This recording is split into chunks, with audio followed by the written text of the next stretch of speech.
धृतराष्ट्र, पांडु और विदुर के लालन पालन का भार भीष्म के ऊपर था। तीनों पुत्र बड़े होने पर विद्या अध्ययन के लिए भेजे गए। धृतराष्ट्र बल विद्या में, पांडु धनुर्विद्या में तथा विदुर धर्म और नीति में निपुण हुए। युवा होने पर धृतराष्ट्र अंधे होने के कारण राज्य के उत्तराधिकारी न बन सके। विदुर दासी पुत्र थे, इसलिए पांडा को ही हस्तिनापुर का राजा घोषित किया गया। भीष्म ने धृतराष्ट्र का विवाह गांधार की राजकुमारी गांधारी से कर दिया। गांधारी को जब ज्ञात हुआ कि उसका पति अंधा है तो उसने स्वयं अपनी आंखों पर पट्टी बांध ली। उन्हीं दिनों यदुवंशी राजा शूरसेन की पोषित कन्या कुंती जब सयानी हुई तो पिता ने उसे घर आए हुए महात्माओं के सेवा में लगा दिया। पिता के अतिथिगृह में जितने भी साधु महात्मा, ऋषि मुनि आदि आते, कुंती उनकी सेवा मन लगाकर किया करती थी। एक बार वहां दुर्वासा ऋषि आ पहुंचे। कुंती ने उनकी भी मन लगाकर सेवा की। कुंती की सेवा से प्रसन्न होकर दुर्वासा ऋषि ने कहा, पुत्री, मैं तुम्हारी सेवा से अत्यंत प्रसन्न हुआ हूं, अतः तुझे एक ऐसा मंत्र देता हूं जिसके प्रयोग से तू जिस देवता का स्मरण करेगी वह तत्काल तेरे समक्ष प्रकट होकर तेरी मनोकामना पूर्ण करेगा। इस प्रकार दुर्वासा ऋषि कुंती को मंत्र प्रदान करके चले गए। एक दिन कुंती ने उस मंत्र की सत्यता की जांच करने के लिए एकांत स्थान पर बैठकर उस मंत्र का जाप करते हुए सूर्यदेव का स्मरण किया। उसी क्षण सूर्यदेव वहां प्रकट होकर बोले, देवी, मुझे बताओ कि तुम मुझसे किस वस्तु की अभिलाषा करती हो। मैं तुम्हारी अभिलाषा अवश्य पूर्ण करूंगा। इस पर कुंती ने कहा, हे देव, मुझे आपसे किसी भी प्रकार की अभिलाषा नहीं है। मैंने तो केवल मंत्र की सत्यता परखने के लिए ही उसका जाप किया है। कुंती के इन वचनों को सुनकर सूर्यदेव बोले, हे कुंती, मेरा आना व्यर्थ नहीं जा सकता। मैं तुम्हें एक अत्यंत पराक्रमी तथा दानशील पुत्र प्रदान करता हूं। इतना कहकर सूर्यदेव अंतर्ध्यान हो गए। कुंती ने लज्जावश यह बात किसी से नहीं कह सकी। समय आने पर उसके गर्भ से कवच कुंडल धारण किए हुए एक पुत्र उत्पन्न हुआ। कुंती ने उसे एक मंजूषा में रख कर रात्रि बेला में गंगा में बहा दिया। वह बालक बहता हुआ उस स्थान पर पहुंचा जहां पर धृतराष्ट्र का सारथी अधिरथ अपने अश्व को गंगा नदी में जल पिला रहा था। उसकी दृष्टि कवच कुंडलधारी शिशु पर पड़ी। अधिरथ निसंतान था, इसलिए उसने बालक को अपने छाती से लगा लिया और घर ले जाकर उसे अपने पुत्र के जैसा पालने लगा। उस बालक के कान अति सुंदर थे, इसलिए उसका नाम कर्ण रखा गया। कर्ण गंगाजी में बहता हुआ जा रहा था कि महाराज धृतराष्ट्र के सारथी अधिरथ और उनकी पत्नी राधा ने उसे देखा और उसे गोद ले लिया और उसका लालन पालन करने लगे। कुमार अवस्था से ही कर्ण की रुचि अपने पिता अधिरथ के समान रथ चलाने की बजाय युद्धकला में अधिक थी। कर्ण और उसके पिता अधिरथ आचार्य द्रोण से मिले, जो कि उस समय युद्धकला के सर्वश्रेष्ठ आचार्यों में से एक थे। द्रोणाचार्य उस समय कुरु राजकुमारों को शिक्षा दिया करते थे। उन्होंने कर्ण को शिक्षा देने से मना कर दिया, क्योंकि कर्ण एक सारथी पुत्र था और द्रोण केवल क्षत्रियों को ही शिक्षा दिया करते थे। द्रोणाचार्य की असम्मति के उपरांत कर्ण ने परशुराम से संपर्क किया, जो कि केवल ब्राह्मणों को ही शिक्षा दिया करते थे। कर्ण ने स्वयं को ब्राह्मण बताकर परशुराम से शिक्षा का आग्रह किया।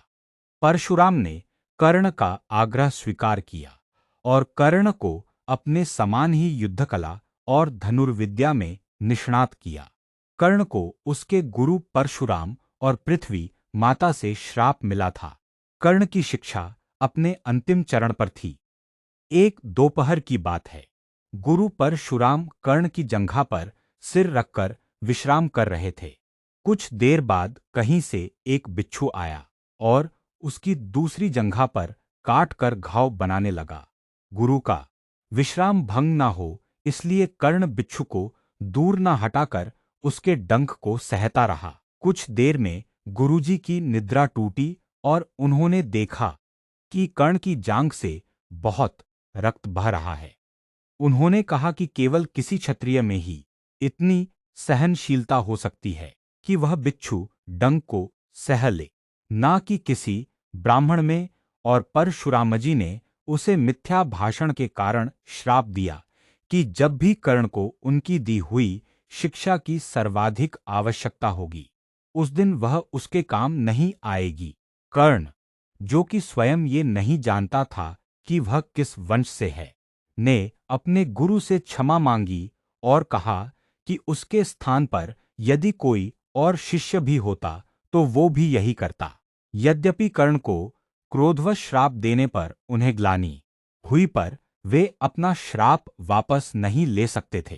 तब उन्होंने कर्ण को अपना विजय नामक धनुष प्रदान किया और उसे ये आशीर्वाद दिया कि उसे वह वस्तु मिलेगी जिसे वह सर्वाधिक चाहता है, अमिट प्रसिद्धि।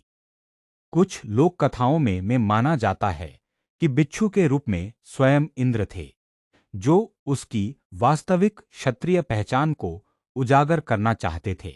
परशुरामजी के आश्रम से जाने के पश्चात कर्ण कुछ समय तक भटकता रहा। इस दौरान वह शब्दभेदी विद्या सीख रहा था।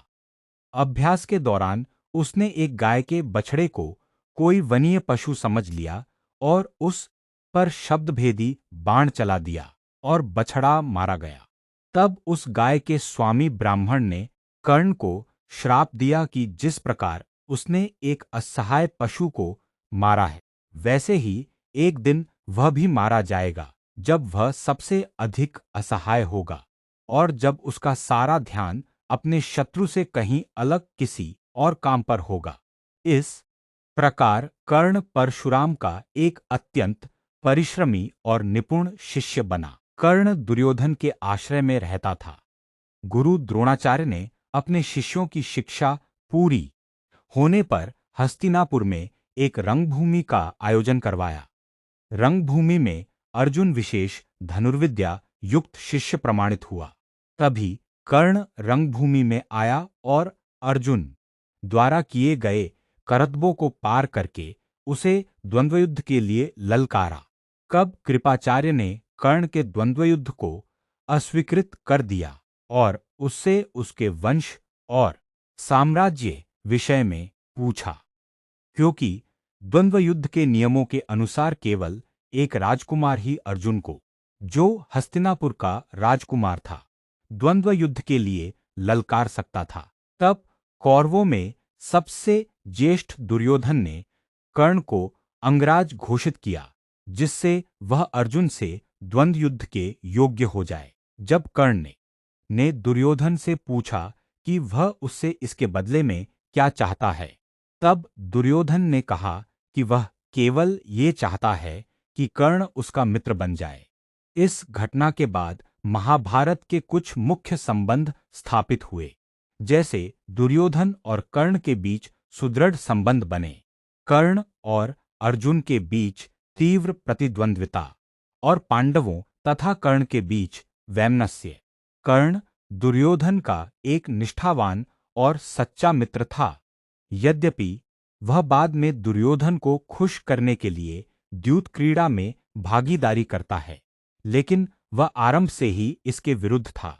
कर्ण शकुनी को पसंद नहीं करता था और सदैव दुर्योधन को यही परामर्श देता कि वह अपने शत्रुओं को परास्त करने के लिए अपने युद्ध कौशल और बाहुबल का प्रयोग करे, ना कि कुटिल चालों का।